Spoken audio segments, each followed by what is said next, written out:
The Ford Bronco shouldn't be a success. It's thirsty, it's noisy, and it's not especially comfortable compared to today's SUVs. So how did Ford convince everyone they need a rock crawler for everyday errands? Today we're digging into the Bronco phenomenon, why it sells so well, why people like me are obsessed with it, and why its greatest weaknesses are, in fact, its greatest strengths. Look, we all know the Bronco isn't winning any awards for fuel economy or luxury features, but how good or how bad is it as a daily driver? On fuel economy alone, it struggles. In the real world, most owners see around 20 mpg combined with the 2.3 liter four-cylinder and a bit less if you go with the 2.7 V6 or a Sasquatch package. That's not awful compared to other big SUVs, but it feels underwhelming for something most people daily drive on pavement. Then there's the noise and the ride quality. Drive it above 70 miles on the highway and you're cranking the stereo just to drown out the wind noise. Road vibration and stiffness are common complaints, especially on long commutes or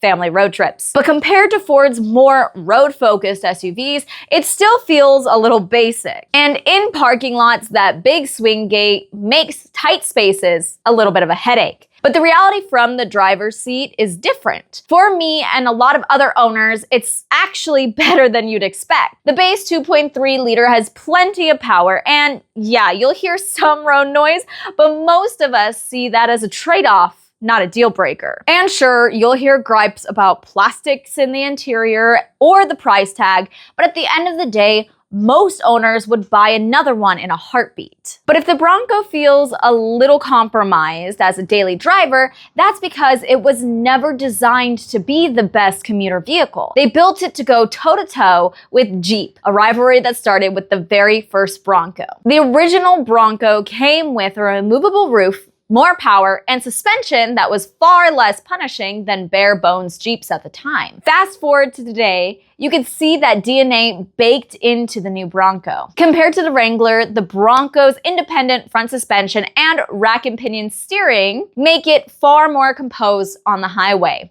And in the city, it feels lighter and easier to maneuver.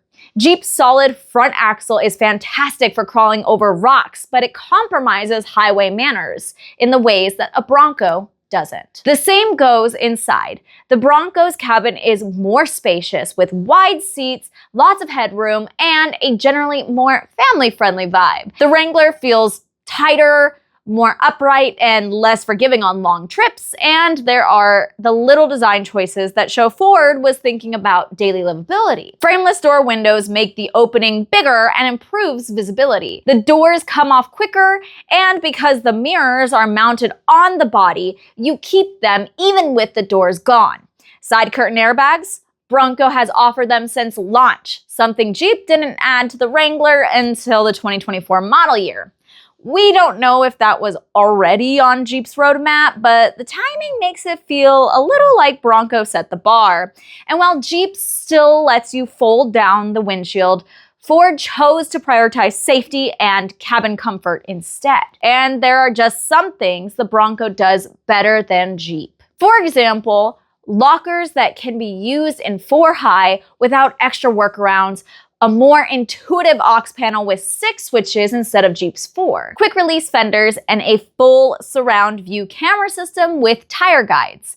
Of course, Jeep isn't without its advantages. The Wrangler still offers more powertrain options, a V6, a Turbo 4, a plug-in hybrid, even a V8.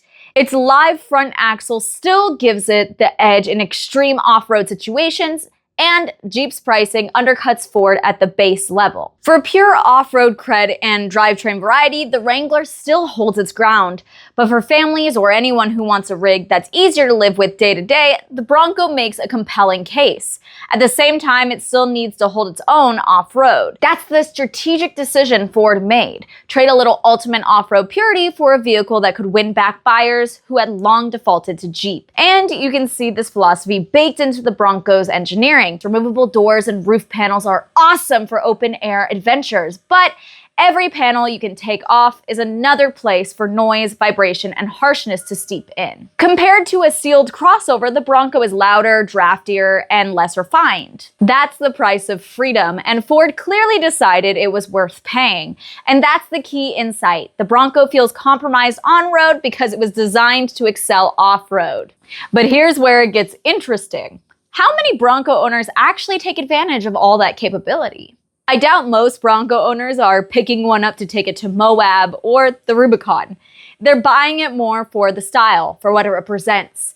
It's the type of person who likes the idea of off-roading adventure, even if their Bronco never leaves the pavement. It's the same reason some people buy a high-end camera. Sure, your iPhone can take great photos, probably good enough for most situations, but owning a real camera feels different. It makes you feel like you can get better pictures, even if most of the time you never use it more than just a quick point and shoot. So for some, definitely not all, when they buy a Bronco, part of the story they're telling themselves is this thing can go off-road, even if most of its life is spent in school drop-off lines or Trader Joe's parking lots. That capability becomes part of their personal identity. It's not just a vehicle, it's a lifestyle. And that's what separates, say, an Explorer buyer from a Bronco buyer. The Explorer is a decision about practicality, comfort, space, and family duty. The Bronco is a decision about image and experience, what it says about you, not just what it does for you. That's why people want Broncos even when they don't need one. But here's the key. This perception that the Bronco says something about you isn't an accident. Ford designed it that way. Ford didn't just build a capable SUV and hope people connected with it. They brought an entire brand back to life. The Bronco isn't marketed like the Explorer or Expedition. Its ads are basically a mood board for adventure, dusty trails, rugged passes, and campfires under starry skies. They're not selling transportation. They're selling the promise of a more thrilling life. Scroll through Instagram or TikTok and you'll see Broncos staged on beaches, perched on boulders, or framed against mountain views. Ford leaned into this deliberately, making the Bronco one of their most Instagrammable vehicles ever. It's less about specs and more about how epic it looks in your feed. Nostalgia plays a huge role too. The original 60s and 70s Bronco embodied freedom and exploration, and Ford taps into that relentlessly through design cues, trim names, and even merch drops. They want you to feel like you're buying a piece of history and not just a new car. And then came the expansion. The Bronco Sport brings the name into suburban driveways, while the Bronco Raptor delivers hardcore off-road cred. Together, they turned Bronco into its own sub-brand, a lifestyle ecosystem rather than a single SUV. The cultural impact is undeniable. Jeep long owned capability, but Ford made it aspirational, even for people who rarely leave pavement. And that's Ford's real secret. They're not just selling a vehicle. They're selling the feeling that you could go anywhere, even if you never actually do. In the beginning, I said Bronco shouldn't be a success, but it is because Ford never built it to compete with cushy family SUVs. They built it to take on the Wrangler, and they gave it the real off-road capability to back that up. The lifestyle, the looks, the culture around it, it only works because the Bronco can actually perform off-road. It trades luxury for capability. Forget self-driving. This thing is built for dirt, mud, and rocks with 4x4 tech and suspension that can take a beating. You don't buy it to run errands. You buy it because it feels like you could go anywhere. In a world of boring commutes, people crave something that says adventure. The Bronco gives you that feeling. That little rush that you could leave it all behind and head for the mountain, even if you never do. Ford nailed it by turning Bronco into more than just a model line. They brought back the nostalgia, wrapped it in modern marketing, and expanded it with versions like the Bronco Sport and the Raptor. It's not just an SUV anymore, it's a whole lifestyle brand. And that's the genius. The Bronco really is Ford's worst traditional SUV, and that's exactly what makes it their best lifestyle vehicle in years, by refusing to just be another Explorer or Expedition, and instead going straight after Jeep's crown. Ford didn't just build another SUV, They built a tribe. The Bronco isn't a bad SUV at all. It's just proof that what a vehicle represents can be more powerful than just how it drives. If you enjoyed this video, you'll definitely want to check out this video over here where I talk about the 5 things that makes Bronco so unique. And we'll catch you on the next one. Bye, guys.